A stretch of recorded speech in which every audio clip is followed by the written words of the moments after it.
घोटाले तो तब पकड़े आते हैं जब आप जांच करें। आज जो जांच एजेंसीज हैं, ईडी है, सीबीआई है, इनकम टैक्स है, पुलिस प्रशासन है, उनका एकमात्र काम है विपक्ष को टारगेट करो। हजारों करोड़ रुपए का घोटाला हो रहा है और ये कोई एआईसीसी या पीसीसी या कांग्रेस पार्टी ने नहीं कहा, सुप्रीम कोर्ट ने कहा कि तथ्यों के आधार पर इसकी जांच होनी चाहिए। जांच कौन करेगा? सुप्रीम कोर्ट है। जगत ने सेबी की चेयरमैन और अडानी ग्रुप के बीच में जो संबंध है उसका विवरण दिया था। रिपोर्टें बहुत आती हैं, बहुत सी चर्चाएं हमेशा हम सुनते देखते रहते हैं, लेकिन ये तथ्यात्मक रिपोर्ट पर जो कार्रवाई होनी चाहिए थी उसमें विलंब हुआ है। सरकार ने किसी भी तथ्य को मानने से मना किया है। हमारी पार्टी ने, हम सब ने, तमाम विपक्ष ने, इंडिया अलायंस ने ये मांग रखी थी कि जो आरोप लगे हैं बड़े गंभीर हैं। ये आरोप इस प्रकार से हैं कि जिस व्यक्ति को, जिस संस्था को जांच पड़ताल करनी है, जो हमारी कैपिटल मार्केट्स में रेगुलेटरी बॉडी है, जिसको सुप्रीम कोर्ट ने कहा था, सुप्रीम कोर्ट ने संज्ञान लेकर कहा कि जांच करिए, जिस संस्था को, जिस व्यक्ति को जांच के लिए बिठाया गया वही अगर संदिग्ध है तो जांच की गुणवत्ता क्या होगी? ये मिला जुला खेल जो है ये प्रकाश में आ रहा है। देश और दुनिया में इस पर चर्चा हो रही है और सेबी के जो चेयरमैन हैं, उनके जो पति हैं, वो दोनों व्यवसाय उनके साथ करते हैं जिनकी जांच करने के लिए सर्वोच्च न्यायालय ने उनको निर्देशित किया था। जब बात सामने आई तो सभी पक्षों ने कहा कि हमारा कोई लेना देना नहीं है। हम लोगों ने कहा अगर सुप्रीम कोर्ट के ऑर्डर के बाद SEBI, securities and exchange board of India, जो पूरे कैपिटल मार्केट्स को रेगुलेट करती है, उनकी चेयरमैन अगर संदिग्ध पाई जा रही रिपोर्ट के माध्यम से, तो हमने कहा कि एक ज्वाइंट पार्लियामेंट्री कमेटी बननी चाहिए। जेपीसी की मांग राहुल जी ने करी है, खड़गे साहब ने करी है, इंडिया अलायंस ने करी है और हम लोग चाहते हैं कि जेपीसी के माध्यम से तथ्य तक पहुंचा जाए, क्योंकि बड़े गंभीर और दूरगामी परिणाम आएंगे इस जांच के माध्यम से।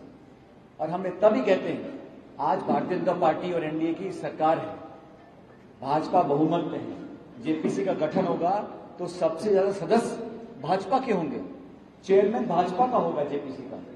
लेकिन अगर सभी दलों के सांसदों की जेपीसी गठित होगी और उसकी निगरानी में जांच होगी तो पता पड़ेगा कि अडानी समूह के साथ जो संबंध इस रिपोर्ट में छपे हैं श्रीमती बुच के, जो सेबी के चेयरमैन हैं, वो पूरे तथ्य और कागजात सामने आएंगे। और हमने कहा कि नैतिकता के आधार पर जब तक तथ्यात्मक रिपोर्ट सामने नहीं आती जेपीसी की, तब तक सेबी के चेयरमैन को अपना इस्तीफा देना चाहिए।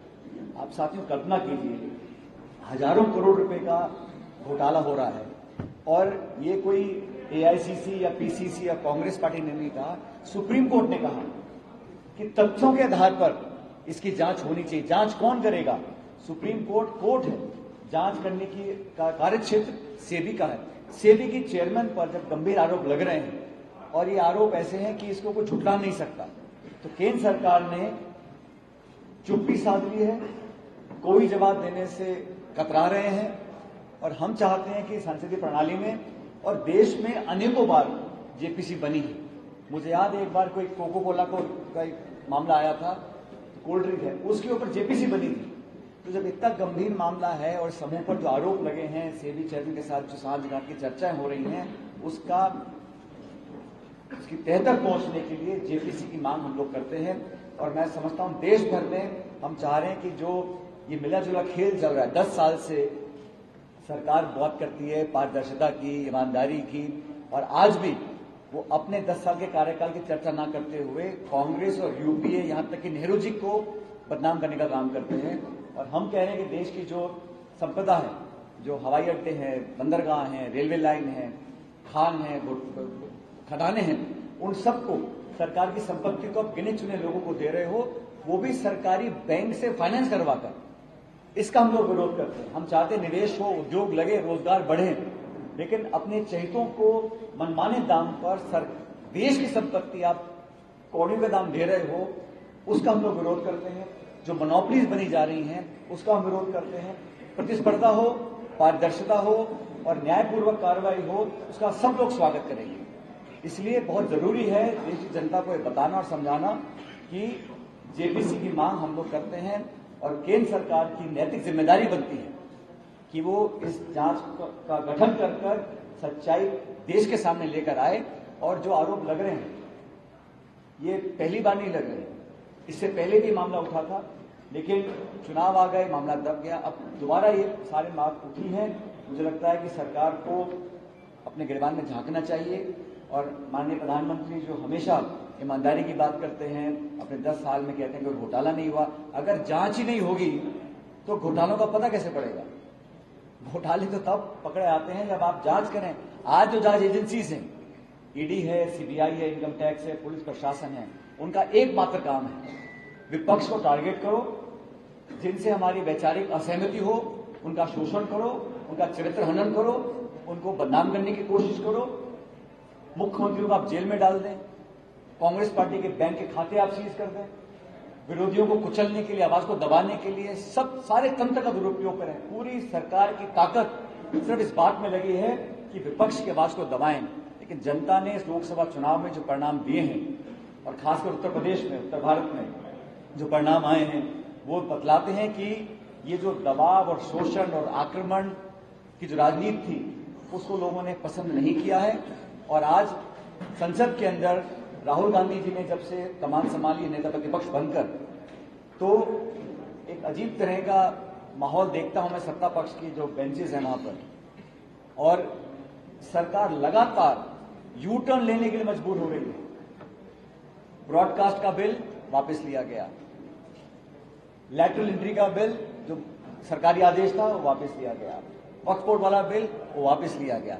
तो सरकार का जो घमंड और अहंकार था उसको राहुल जी ने फ्रंट फुट पर आकर आईना दिखाया है, देश की जनता की आवाज को उठाया है और सच्चाई की बात कर रहे हैं। इसलिए बार बार ये वो सरकार है जो 3 काले कानून बनाती किसानों के खिलाफ, फिर 1.5-2 साल तक किसान धरना देते हैं, सैकड़ों लोगों की जान जाती है, उसके बाद मजबूरन विड्रॉ करते हैं। तो ये सिर्फ मनमानी करने का जो तरीका था उस पर लोगों ने पाबंदी लगाई है। और मैं धन्यवाद करना चाहता हूं उत्तर प्रदेश और देश की जनता का कि जो परिणाम आए हैं ये हमारे लोकतंत्र के लिए बहुत उत्साह वाली परिणाम है। और लोगों ने बता दिया कि जिस प्रकार की राजनीति 10 साल चली देश के अंदर, जो एक तरफा कार्रवाई होती थी, उस पर अंकुश लगाना पड़ेगा। इसलिए हम पुरजोर मांग करते हैं कि जेपीसी का गठन हो और सेबी की जो चेयरमैन साहिबान हैं, जो 17 में मेंबर बनी थी और 2022 में अध्यक्ष बन गई थी, उनको इस्तीफा देना चाहिए, क्योंकि आप उस पद पर बैठकर न्याय नहीं कर सकते। जब आप पर इतने गंभीर आरोप लगे हैं जिसको झुठला भी नहीं आप रहे हैं, तो आप न्याय नहीं कर सकते। सुप्रीम कोर्ट का आदेश था, उसकी पालना होनी चाहिए, जेपीसी का गठन होना चाहिए। और हम लोग संसद के अंदर और संसद के बाहर लगातार सरकार पर दबाव बनाएंगे। हमारी मांग बहुत वाजिब है और जायज है, और करोड़ों में से छोटे निवेशक हैं देश में जिनको नुकसान उठाना पड़ता है, जिनकी निगरानी के लिए, जिनकी देखरेख के लिए सेबी का गठन किया था। आज अगर वही संदिग्ध हैं, उन्हीं पर आरोप लग रहे हैं, उन्हीं पर मलियामेट करने का अगर मामला आ रहा है तो न्याय नहीं हो सकता। इसलिए जांच होनी चाहिए और एकमात्र जो निष्पक्ष जांच हो सकती है वो जेपीसी करे, ऐसा आग्रह हम लोग करते हैं। और मुझे लगता है कि सरकार को, जैसे बाकी चीजों पे इन्होंने यू टर्न लिया है, अपनी जिद छोड़कर जेपीसी का गठन केंद्र सरकार को करना पड़ेगा।